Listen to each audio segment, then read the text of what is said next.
In the Sakya lecture, in the first chapter of the examination of the wise, it says the wise command more respect in other lands than they do in their homeland. How could a jewel readily sold in other regions be prized on the ocean isle where jewels abound? In Tibetan it says, Keba rangi yulvekyang yulkum sheno cheba top. Nubu shendo timba tsam gyazuling do kalatin. Generally speaking, those who are very educated, very learned and wise, they receive lots of respect from others, respect from all walks of life. And they always get respect. And in this verse, it says, here the homeland means, if you know your hometown people, homeland people, you are grown up together, you played together as a child, so you are very familiar with all the people who are in your hometown. So it is difficult to get great respect from them because you're close to them and you are very familiar with them and you know each other very well. And because of that kind of influence, sometimes it's more difficult to give respect. Sometimes people think more as a friend than a great scholar or learned person because you are so close to each other. You are very good friend to each other. And also, those who are surrounding are also can be quite learned because you study together and get the education together and become scholar at the same time or become learned at the same time. So it's more difficult to get respect from them. But if you go to another place, another town, there you don't know the people, you're not close to them, then there it's more easier to get more respect and more veneration, and you are more valued in this new place or in this new town more than your own hometown. For example,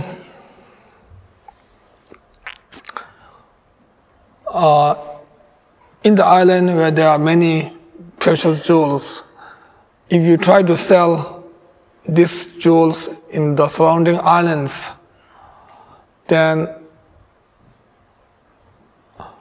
it won't be so valuable. It won't have same value as selling the same jewel in a place where it is very rare to have jewel. The place where it's more rare to get jewel, there you can get much better price and will have more value.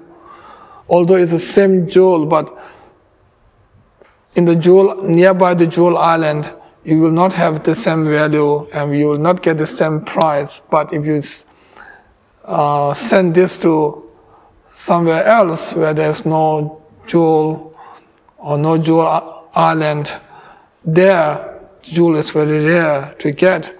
Because of that rareness, it becomes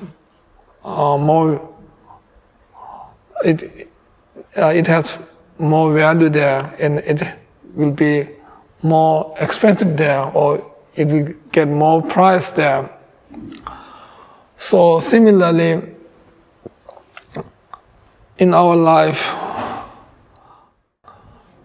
although we might be a good friend and we might be close to each other, but if we see the real quality, genuine quality, like quality of having so much knowledge, so much information, having so much information, knowing so many things, then even though we are close to each other, but we should respect, we should have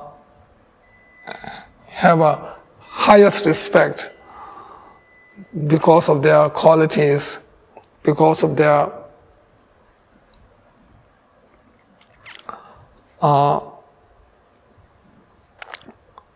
knowledge, because of their wisdom.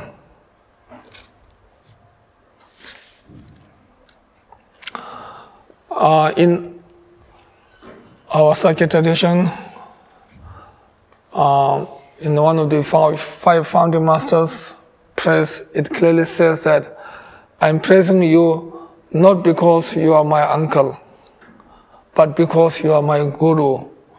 Although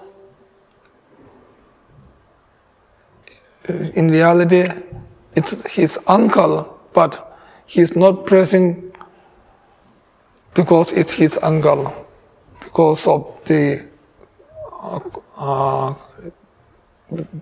because of such relationship, because of guru, with great respect, with sincere faith and devotion as a real guru, not because of uncle. So with such intention, he wrote this kind of praise. So similarly, in our life, we might be very close to our own guru, especially like myself. My Holy Father is also my root guru. So although I'm close to holiness, my root guru, but I should not think mainly as my father, but I should see more as my root guru because of his quality, because of his wisdom, his knowledge, and because of his noble activities, and because of his experience and his practice, and so many other qualities. So here in this verse it says we should not disregard a scholar or learned person just because one is close to that person, or just because one has good connection as a friend or as a close friend. Even if it's close to you, we need to pay respect. And pay respect to a great person or to a learned person is very important. So sometimes because we are so close to each other, we might not pay great respect as one should do. So here this advice means we always need to pay respect to the great beings, holy beings, who has good qualities, who are learned, who are scholar, or who are highly realized person. So in our life also, if we have educated and learned and wise person, then we must pay respect, even though that person can be close to you, but still we should pay respect. That is the advice.